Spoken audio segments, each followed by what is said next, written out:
blast off. I'm Jonathan Keaton, and right beside me is Michael Wood, and welcome to 1497 Podcast.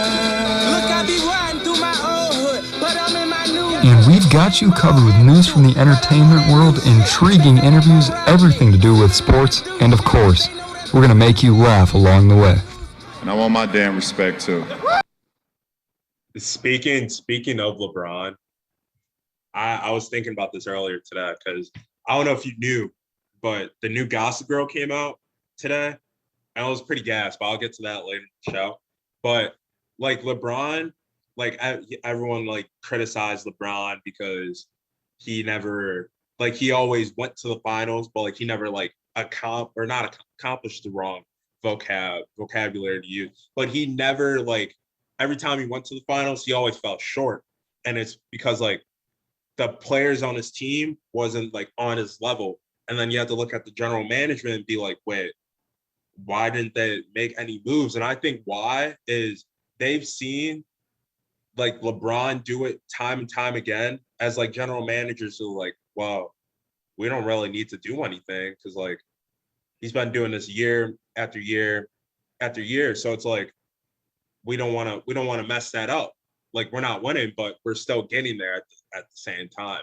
And that's why I don't think like Cleveland's general management didn't mess with like any player movement or anything. And then once LeBron saw like, oh, that wasn't enough, then he went to Miami. And then he got criticized for that too. Yeah, I don't think he didn't fall short. In his first stint, he fell short against the Spurs. But like we talked about, that was one of the worst surrounding casts of all time. Mm-hmm. Yeah, I agree. I think that's the case with a lot of things, though, whereas it's not really where they saw him do it time and time again. It's like, if this guy can take us to the finals with no one, with people that aren't making that much money, why should we spend extra money when we could just save it? Because you know those owners and general man, they want to keep as much money as possible while getting a chip. So I think that's more so what it was, trying to save money. Yeah.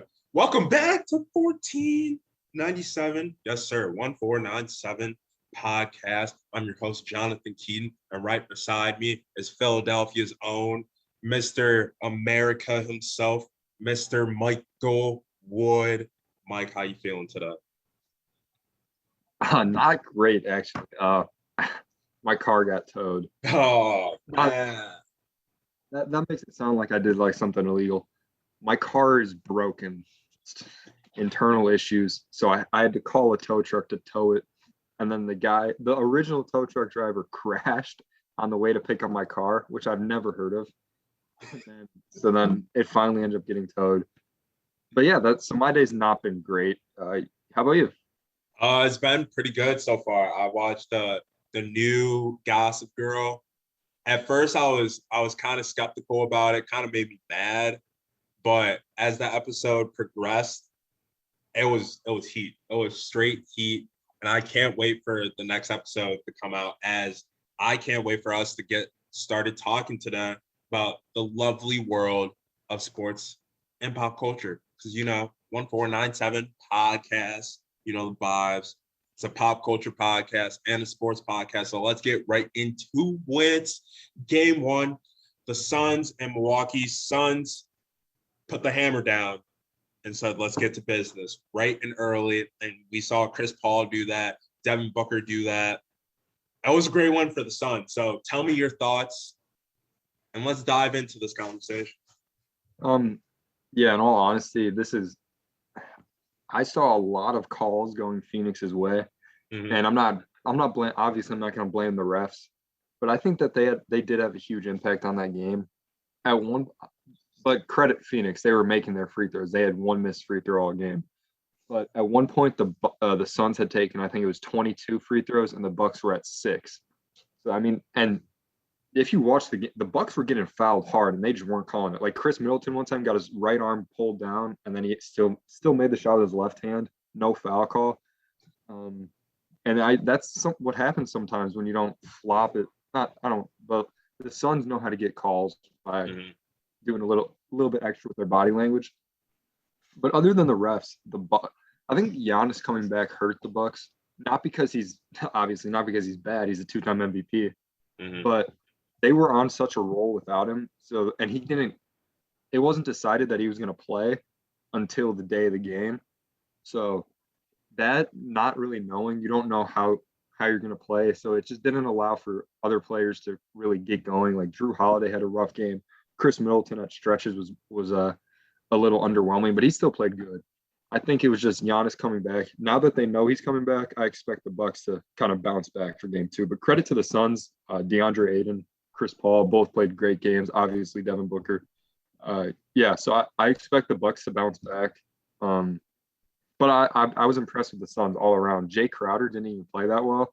Didn't play good at all, actually, from an offensive standpoint. And he only had 1 point. And we talked about him being a positive, like a difference maker in the series. So just imagine him when he plays to the level he's capable of playing to. I think the Suns might have a handle on it if he's able to do that. Yeah. Yeah. The anatomy of basketball. And the reason I say anatomy, because anatomy gives you a whole blueprint of what you're looking at, whether it's you're dissecting something or you're just looking at the human body parts. And the anatomy of the defense with Milwaukee was we're gonna play man to man, but we're gonna switch every screen. And you don't want to. And on the Suns aspect, or on the Suns perspective of things, you want to switch screens, especially if you're Chris Paul, Devin Booker, because the Suns game lives, off of the mid range and forcing yourself inside to create inside the paint from low block, from I would say mid post area to low block shots, so in the paint. And there is a lot of switches that involve Brooke Lopez and Bobby Portis, where Chris Paul was absolutely going ham when they were on them. And the Bucks it was just like, I think the Bucks are bad at making adjustments during game because they would see something going bad and they would act like they're completely oblivious to what's going on the defensive side of the ball. And on top of that, too, it looked like they were sluggish, and they've been starting slow throughout each series that they played. So if you're rooting for the Bucks, I know you are, and other people obviously are. You're not worried because you know they're a slow starting team, but you can't play defense like that, especially on a stage like the NBA Finals. And I kind of agree with you with the momentum being changed because now you're like, okay, well, our star players back, that's cool. But like we were rocking without him. So like, how is that going to change us? Because you've been game planning, you've been looking in the film room as to, well, okay, if Giannis doesn't play, we're going to do this. We're going to do that. And everything changes. Like I said, the Bucks are not very good at making adjustments on the fly, I think. Another thing, give my man some respect. Chris Middleton, I think it was like early in the fourth quarter, sagging off on Cameron Payne. Oh, my bad. Sagging off on Cameron Payne. Cameron Payne in the playoffs has made 36.7% of his 3-point shots. So he's been shooting really, really good in the playoffs. The Bucks were sluggish. They were not boxing out. There's a lot of plays where Giannis Antetokounmpo just literally was like he had his box out set up, but it was like he had it set up, and then Tony Craig, I think, or is that his name? It's Tory Craig. Craig. I don't know why I said Tony. I was thinking about Tony. All right. I'm sorry to cut you off. I was just on the phone with some guy regarding my car, but yeah. So you brought up the Bucks and making adjustments. Mm-hmm. I completely agree with you. Mike Budenholzer he's a great coach, and we've talked about Ty Lue a few times. A couple episodes back, he was our savior. Mm-hmm. But Mike Budenholzer is great at making adjustments post game and in practice, whereas Ty Lue can make adjustments in game. And you were rooting for the Hawks, so when the Bucks played the Hawks, game one, it was pick and roll, right. pick and roll. That's what it was all day for the Suns. Pick and roll, pick and roll. The Bucks adjusted, so I expect them to adjust again. I didn't have them winning game 2 originally in my prediction, but I still have them winning in 6 because I really think they can get it done. So I'm gonna pick the Bucks tonight. And I tried to nitpick Giannis all game because there was one point when I was taking notes. It was 9 minutes left in the third, and the Bucks, they scored on 3 straight possessions, and none of which did Giannis even touch the ball. So I was like, oh yeah, this guy, he's not it. Giannis is not the guy to have the ball.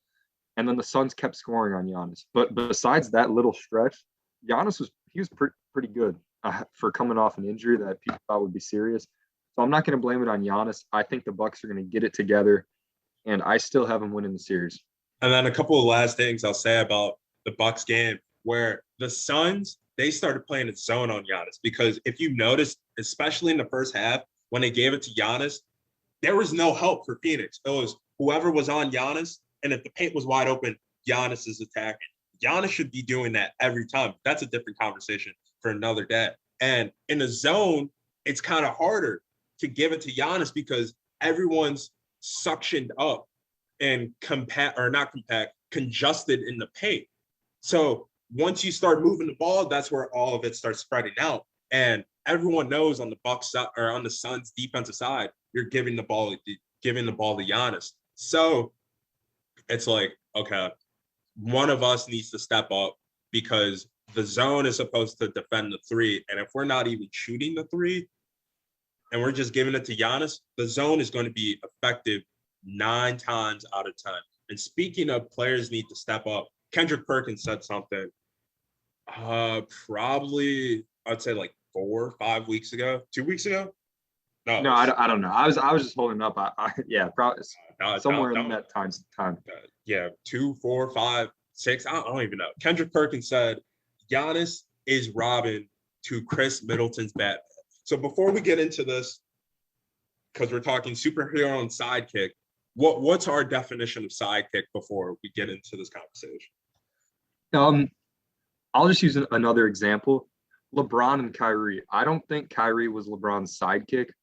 I think LeBron overshadowed him because LeBron is obviously better than Kyrie Irving, but they could both take over a game at any point. I think when you say sidekick, you're more so thinking like, that's tough in the NBA because most of the time you have duos. I would say the best.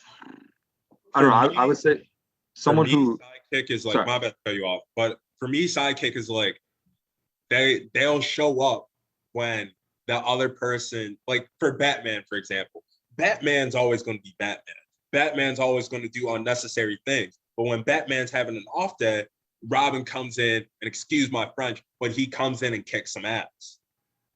But it's not consistently that he's kicking ass, but Batman is still the main prodigy, the main superhero, and then he has a sidekick, Robin, just in case things go out of hand.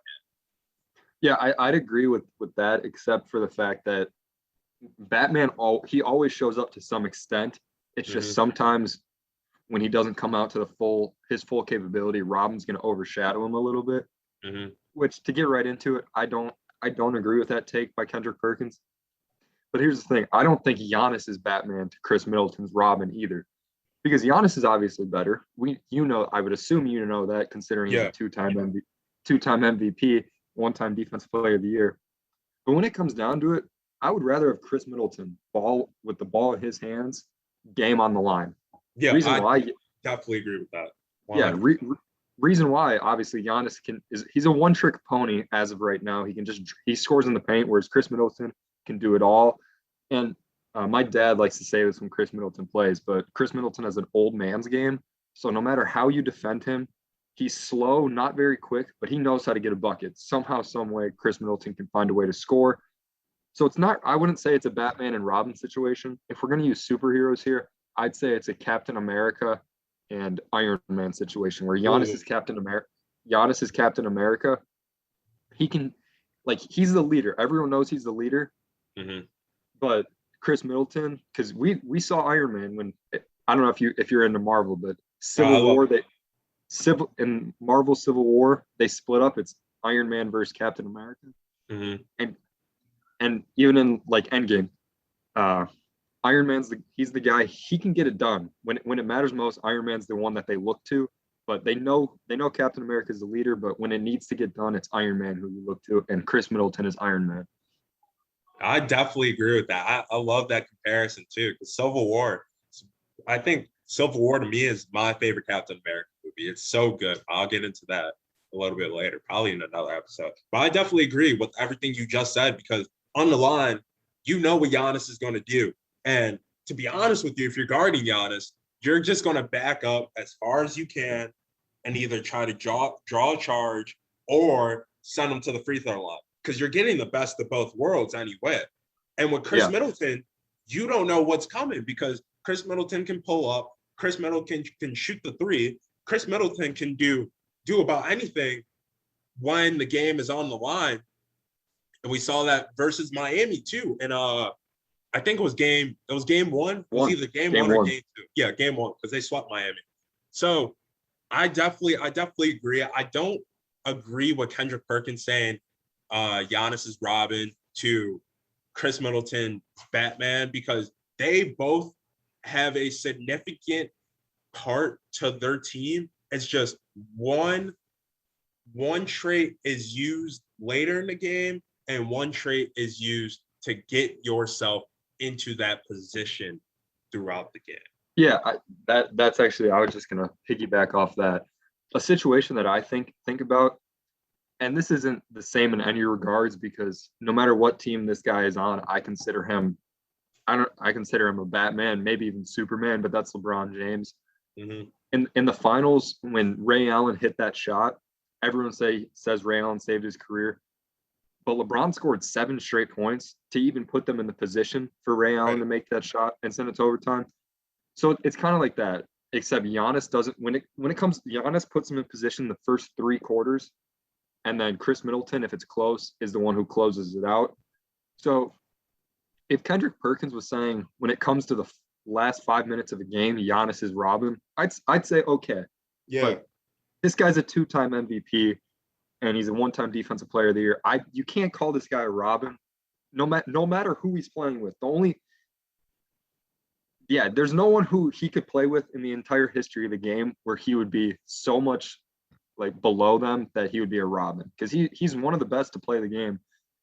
In all honesty, just his shooting is what hurts him, but he's definitely not a Robin to Chris Middleton. Exactly. He's a very dominant player. If people disagree or not. And I like this episode so far because like we're barely using any statistics. So like us like talking like this without using like any statistics, we know our stuff. But like I don't want to toot our own horn, but it's rare. It's rare, especially for me. Yeah. So let's talk about Chris Paul and CP3. Obviously Giannis played. So we made a poll about it on Instagram. I wanted to talk about it today.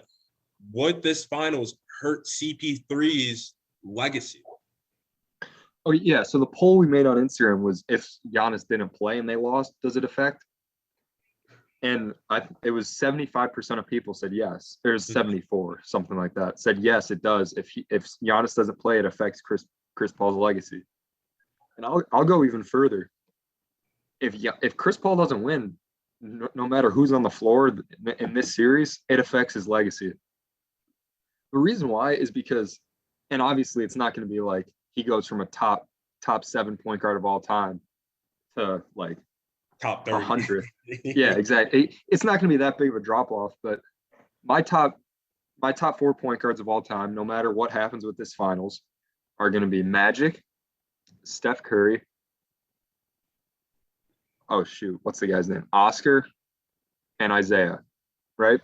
Mm-hmm. Those are my top 4. And then it's going to be, if Chris Paul wins, I'd put him 5. Then we got John Stockton, Jason Kidd, right? The reason why, and maybe even Steve Nash would definitely be in there, not maybe. If Chris Paul doesn't win, I think John Stockton would stay at 5. Mm-hmm. Jason Kidd would stay at 6. And then Chris Paul would either go 7 or 8 behind Steve Nash. The reason why is because the ring. John Stockton didn't win a ring, but he's got the steals record and the assist record by miles. So obviously Stockton, if CP3 is able to win a ring, then yeah, he's better than Stockton just because Stockton had Karl Malone and they didn't make the finals till they were like 74 years old. So I definitely think that this affects his legacy, but it's not in a way where it discredits him in any way. It's just kind of how people like us would rank him all time.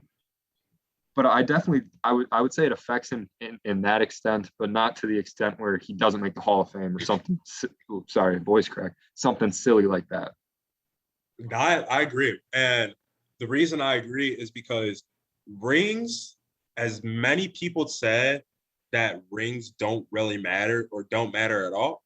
Yeah, they do. And the reason I say that is because with rankings like that, one ring could separate you being a great player and you being an elite player. And not only that, it could put you in a conversation with a lot of great names like Magic Johnson, Isaiah Thomas, Steph Curry.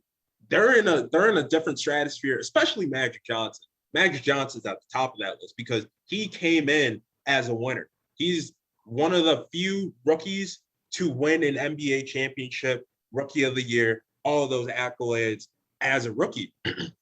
So if Chris Paul does win this championship, I would put him at that 5 spot too. And if he doesn't win, it would be more difficult to put him at that 5 spot because now you're looking at, okay, well, who had a better career? And as of right now, I would say John Stockton did because John Stockton made it to the finals more than one time, and he established a name for him and Karl Malone too, because you also got to think about who's giving him the ball and who's setting them up with the opportunities. Now, if we're talking about in a leader standpoint, I think Chris Paul is one of the greatest, if not the greatest leader that the NBA has ever seen because it's the CP3 effect. Every team that CP3 is on, especially with OKC, they make it somewhere in the playoffs. And we didn't expect OKC to be in the playoffs at all. We thought they were going to be a lottery team. So for him to take that team there and his effect as a leader on and off the court won't be affected. But as a player in his career, if he doesn't win, I do agree with you that it'd be harder to rank him in the top 5 due to him not having a ring. And I have nothing else to say on Chris Paul this championship, but you said he's the greatest leader possibly in the history of the game. And it was hard for me to just sit back and let you finish because that, in my opinion, even if I didn't think this guy was the GOAT, it's LeBron. The reason why I saw this a couple of days ago. He has never, every team he's ever been on, when he has been hurt or just not played a game due to load management or whatever, they have a losing record. Every team, even the Heat, the super team Heat, when he did not play, they have a losing record. Whereas Chris Paul, they're undefeated in the playoffs without the guy. So he's one of the greatest leaders. I just had to get that in there that LeBron is the greatest leader. And Oh, go ahead. Talking about leadership, a point guard, that's what you are. You're the leader of the team. That's why Magic Johnson is so far, like Steph Curry, greatest shooter, but I don't think I can put him ahead of Magic unless he gets another ring. Just because Magic, like you said, he came in a leader, or he came in a winner, and he left a winner. So it's like what I mean by that is he's always in the conversation of being able to win a championship. So that's what makes Chris Paul tough is he is a very good leader when it comes to getting to the playoffs, but then when he gets to the playoffs, he's just always something happens where he can't get it done. So this year, it would make all the difference in the world. Yeah. One last thing I'll say is with LeBron and like the records, like him being dependable, I would say LeBron is the most dependable player that the league has ever seen walk across an NBA court because you just said it. Without him playing, they weren't successful. They weren't producing the way that they were producing with him. But you got to look at as a leader aspect of things. When you're not playing, you're still on that team, you're going to try to lead your guys the best way you can to get them to that success point, to get them to the top of Mount Everest, because getting to the top of Mount Everest is like the same thing of winning an NBA title. It's a damn of a journey to go on, but once you get to the top, it's the best feeling in the world. No one can ever take away that feeling or take that feeling away from Yeah, that's a good point. We'll don't have enough time to discuss that right now, but we could discuss it at a later date. Yes, sir. Yes, sir. Let's move into some football. But the take I made about Dak Prescott, the more and more I think about it, the more and more I'm convinced that he is a top 5 quarterback. I actually watched him play the Packers. I watched the highlights of that game. And in the fourth quarter, I wrote it down too. In the fourth quarter, Dak Prescott, there's 1 minute, Aaron Rodgers on the other side. He's gonna get the lead. It's 1 minute and 33 seconds left. Cowboys need three to top. Dak passes completed to Williams. I forgot his first name. Pass completed to Jason Witten. Pass completed to Cole Beasley, and he gives Dan Bailey a chance to kick the field goal, and the field goal is good. So then the rest is history. Aaron Rodgers throws it to Jared Cook, toe tap, Mason Crosby. That's the kicker for the Packers, right? Mason Crosby ices the kick. They go to another championship game, and somehow they lose in the championship game. But it's not about Dak. It's not about the Packers. It's about what is the most surprising team in the NFL to us. And then we got some predictions to make. So you started off. I'm going to go with my Philadelphia Eagles.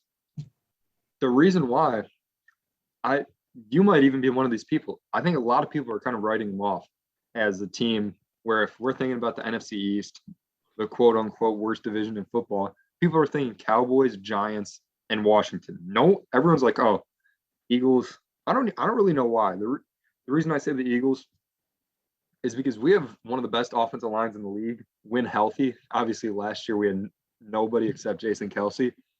And then one of the best D lines in the league.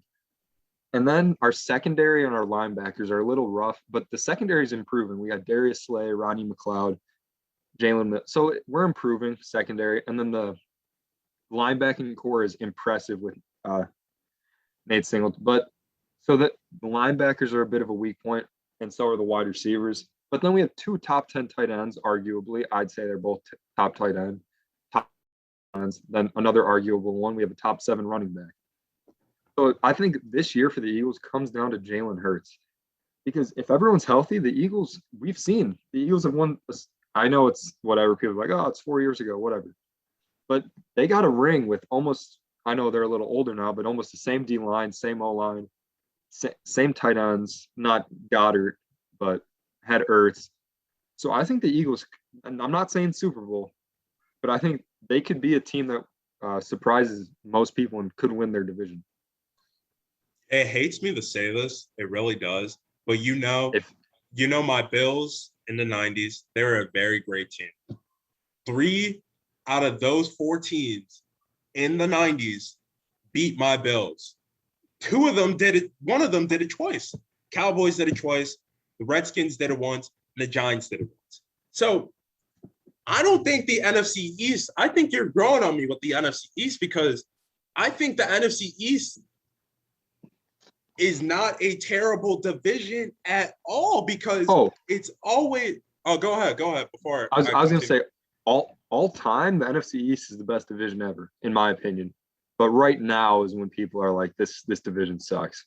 Yeah, and the division is always competitive. And people will be like, well, the division's competitive because they all suck. That's wrong, because if you see a team that's over excelling than other teams, and then the division is like let's take the NFC North, for example. For the past 10 years, the Packers won the NFC North more than 5 times. And the Bears won, I think, like twice. throughout the NFC East, I'm pretty sure the only team to repeat a division was the Giants, right? Was it the It was Giants? in the last time someone repeated was, I think, like 2003, 2004, the Eagles. Yeah, so that division, every single year that they're playing each other, you're going to get great games and you're going to get competitive football. In the case of, all right, well, the division's on the line, who's going to win? It's not like a tip of your tongue type of thing. Well, the Eagles are going to win. The Philadelphia, or not the Philadelphia, the New York Giants are going to win. Like it's like a up in the air question every single year. And when you have a division like that, it makes things more spicy. It makes things more intriguing because it's interesting. Because like I just said, you don't know who is going to win. As to most surprising teams, I got one, and it's the Cleveland Browns. And I know you're probably confused as to how I approach that, but here's the reason why. Cleveland Browns defensively from this offseason, they're a top 3 defense. They're a top 3 defense.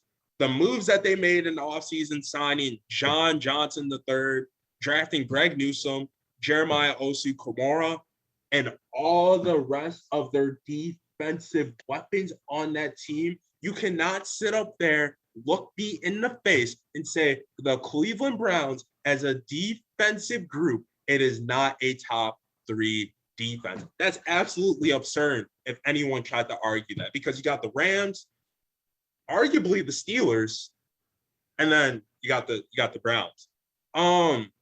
Washington football team, I feel like that's going to be a team that everyone's going to be surprised about because it's going to be the same thing in the QB office where it was in Miami. Ryan Fitzpatrick is mentoring Taylor Heineke, and Ryan Fitzpatrick's going to take some snaps. Taylor Heineke's going to take some snaps. Whoever's going to get them to the glory times, which is the playoffs, we'll see who's going to be the starter consistently, because we saw in the playoffs, Taylor Heineke against a Tampa Bay defense who was really, really good, do pretty good against that defense, even though they lost.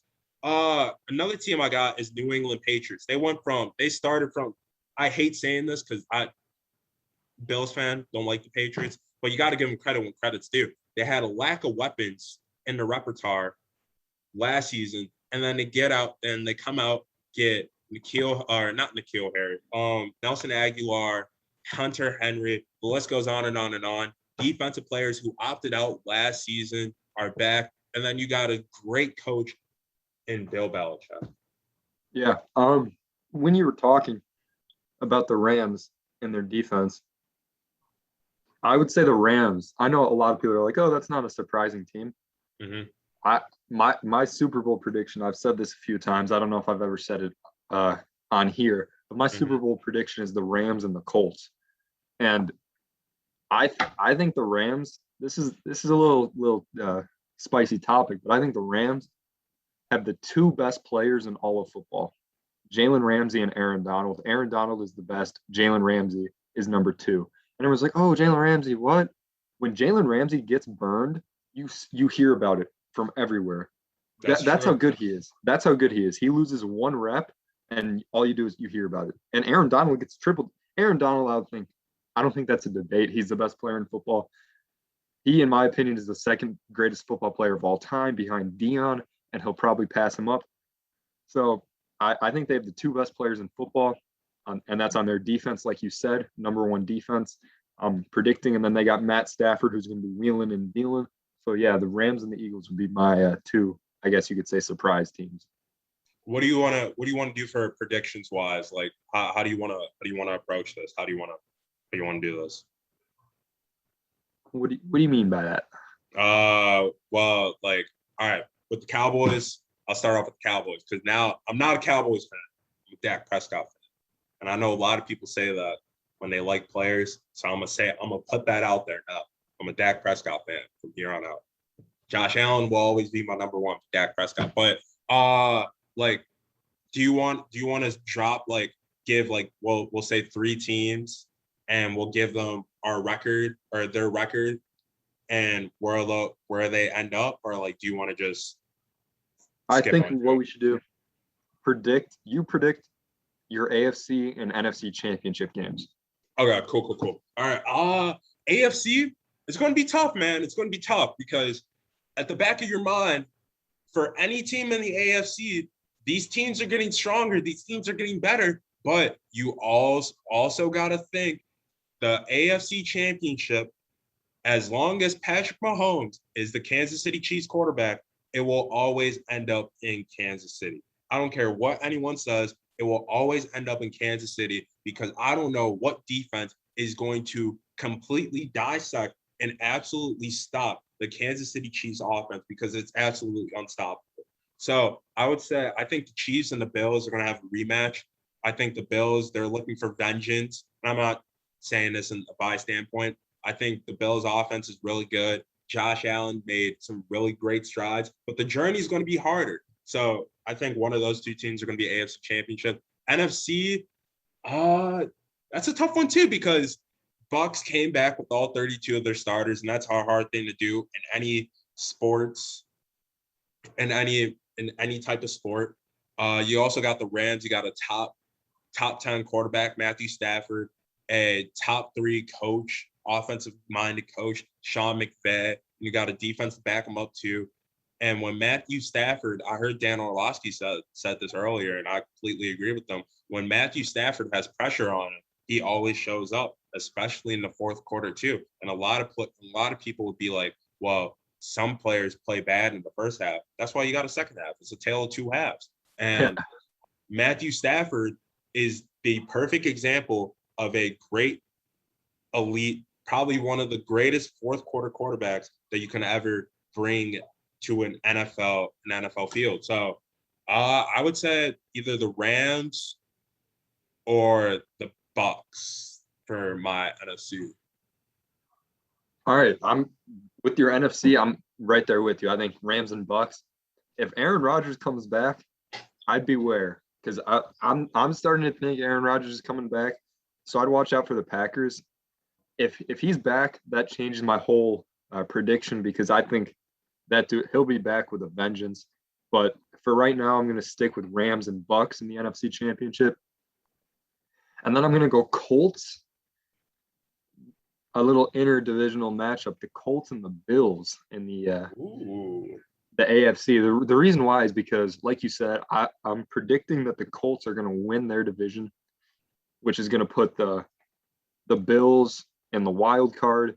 And I think the Bills are going to, and the Chiefs will be the number 1 seed, and they're the only one that get a bye.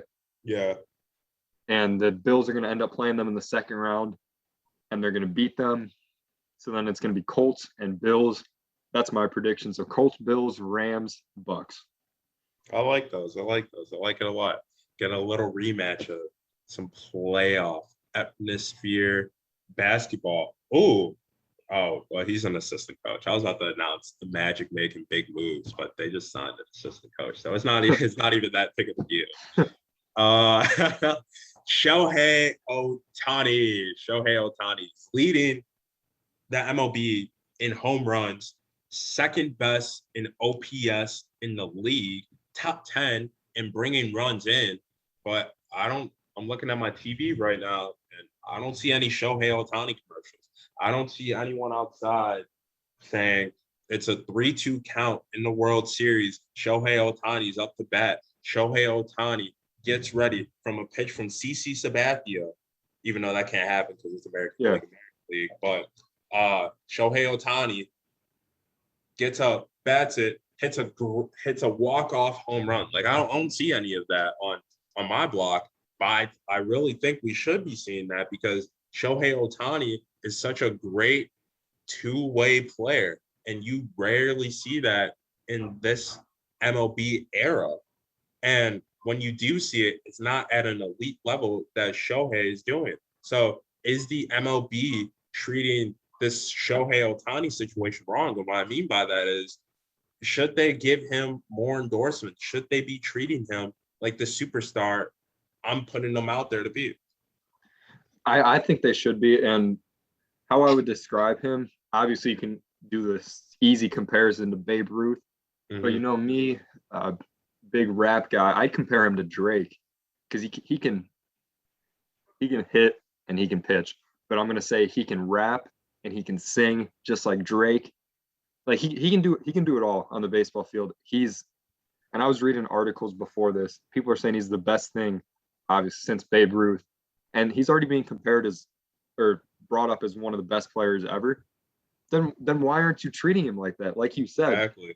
if he's so good, how come everyone's writing about it? Everyone's talking about it, but we don't see him. We don't see him. I mean, maybe it's because I've actually never heard him talk. Maybe he doesn't speak that great of English, but still, he should be the face of the MLB. He already kind of is becoming that among fans, but when it comes to, like you said, TV exposure, he hasn't really been. It's just more so fans know who he is if you're a true fan, and like Derek Jeter. Derek Jeter was the face of the MLB, I would say, for a while. And most people knew who he was, even if you were just a casual baseball fan. But Shohei Ohtani, I would say he's not. He's all right. Simply put, I'm kind of stuttering here. He should be the face of the MLB, and he's not. And I think they need to do something about that. I do too. I agree with everything you just said, and it's irony almost because Mike Trout was the face of baseball, and now they have another Angels player, Shohei Ohtani. So with a lot of players that can't really speak English, and I know this is fictional, but like I'm gonna bring it up anyways. Rocky Balboa. Every time Rocky was in a fight and he won a fight that he wasn't supposed to win, you saw the exposure, you saw the fire, you saw the spark that he lit up in the city of Philadelphia, and you saw it like because he had a reading problem. So, but you still saw like people giving him opportunities to get endorsed the best way he can. So I think the MLB needs to do that with Shohei Ohtani. Yeah, I agree. I don't think there's much else to say. I mean, he made the All-Star game as a pitcher and as a hitter, which is something that hasn't been done. So he's getting exposure as far as it comes to people seeing his people are seeing his greatness, but I think they need to know the person more. Like guys like LeBron, people know who he is as a person, what he's all that. We need to know more about Shohei Ohtani, and I think the MLB needs to do a better job of marketing him. Going back to basketball, because you know us, we love talking about basketball. So let's talk about the Boston Celtics. The Boston Celtics' biggest problem this year was inconsistency. They were very inconsistent. And their problem, or not their problem, what they need in the playoffs. Holy crap, I cannot talk right now. The Boston Celtics, can they succeed next year? I think they can. They just got to be consistent ball club. Jaylen Brown's got to stay healthy. And what I think they're doing right now, and I hope they're not doing this, they cannot give the full load to Jason Tatum. I'm sorry, but they cannot do that because that's just going to – I know Jason Tatum is a superstar. He's a great player in this NBA era, but that's not going to help your cause if you're giving him the full Superman load. Like you're expecting him to put the team on his back, and that's just going to make him a hunchback because I don't think Jason Tatum can take all that load. That's why you got Jaylen Brown, Marcus Smart, Evan Fournier, Tristan Thompson. The list goes on and on. Al Horford's back. Al Horford's back too. So it's like the Celtics got all these weapons. Jabari Parker. Yeah, him too. They got all these weapons just to focus. Like it's like they got a ray gun, laser gun, an MP5, an AK-47, and it's all been pack-a-punched. But they're still focused on that one gun, and that's the ray gun. Ray gun's a great gun, but you can't be just focused on using the ray gun. Yeah, so what Jason Tatum, he's a top 10 scorer in the NBA. You could argue he's even higher than that. Mm-hmm. Jaylen Brown is a top 10 two-way player in the league. Mm-hmm. And then Marcus Smart is a top 10 defender. you got 3 guys that are top 10 in 3 different categories. So that's a great, especially since they're all young guys. So I don't think you need to do anything with that core. I've heard they might try and trade Jaylen Brown for like Dame. I don't think they need to do that. I think because Jaylen Brown can get buckets when he plays. He started the season better than Jason Tatum did. But what I think that they need is obviously, like you said, they need to stay healthy, and then they need some 3-and-D guys because they don't have a whole lot of guys who can really just shoot the ball like crazy. There's a team I was going to compare them to, but I can't really recall. They just need some guys who can shoot the ball well, and play really good defense, because then you can rely on Jason Tatum, Jaylen Brown, and then Evan Fournier. Those are 3 guys who can all get their own bucket. You can rely on those 3 if you have some guys who can shoot and play some defense. So that's what I think they need to do. And they also got Peyton Pritchard too. Peyton Pritchard's yeah, a dog, great 3-point shooter. So yeah, they can be successful. Just don't let Jason Tatum take all the load, because that's not about to work. I'm telling you right now, Celtics. Like, I'm glad y'all moved Brad Stevens, but I didn't expect y'all moved Brad Stevens from penthouse to a mansion. He's living it up in general management world right now. I didn't even think Brad Stevens was that good of a coach, but hey. Nah, he was hyped up. He was hyped up way too much, I think, as a coach, but that's another day. Yeah, that's for another day. Scooter takes. It's another week. It's another day. And we're going to give you Scooter takes. Start us off, Mike. All right, so I got tonight, the Bucks are going to take game 2. McGregor is going to beat Dustin Poirier on Saturday. And then tomorrow, the Chicago Sky are going to beat the Washington Mystics. Oh, I'm going to have to, like, are we allowed to, like piggyback, like, Scooter takes? Because, like, I was going to do the same thing with the Sky. Or do I have to create a new one? Were you going to say the Sky are going to win? Yeah. You got to do something different, because it can't be the cool. same one, because we both have to have potential to go for 3. All right, Actually, cool. Yeah, no, you can do that. You can do that, because if it misses, we both go. Yeah. All right, cool. So I got the Chicago Sky. Who they play tomorrow? The Washington Mystics. All right, I got the Chicago Sky beating the Washington Mystics tomorrow.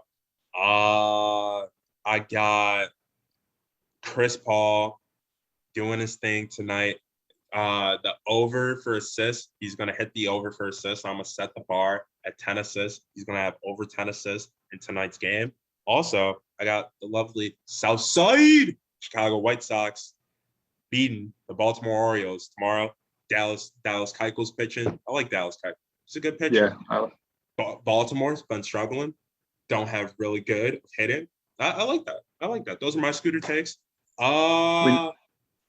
You said Chris Paul's gonna do his thing, and I was like, is that seriously this guy's take? Because I didn't think you were gonna say anything after that. I was like, that's obvious. But yeah, those are good. I was gonna pick the White Sox, but I thought that was a little bit of a gimme.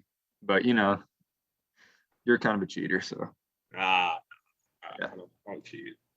No.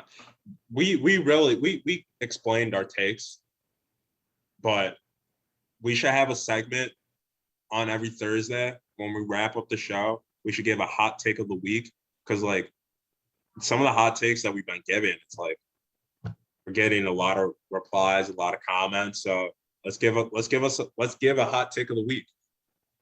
And it could be about anything. Yeah, I'll go back to what I said earlier, that the Rams have the 2 best players, 2 best football players in the entire NFL, and that's Aaron Donald and Jalen Ramsey. My hot take. See, I had a Dak Prescott hot take that he's a top 5 quarterback. I think you agree with this. If you don't, then it's completely fine. My hot take is Lamar Jackson is not a top 10 quarterback.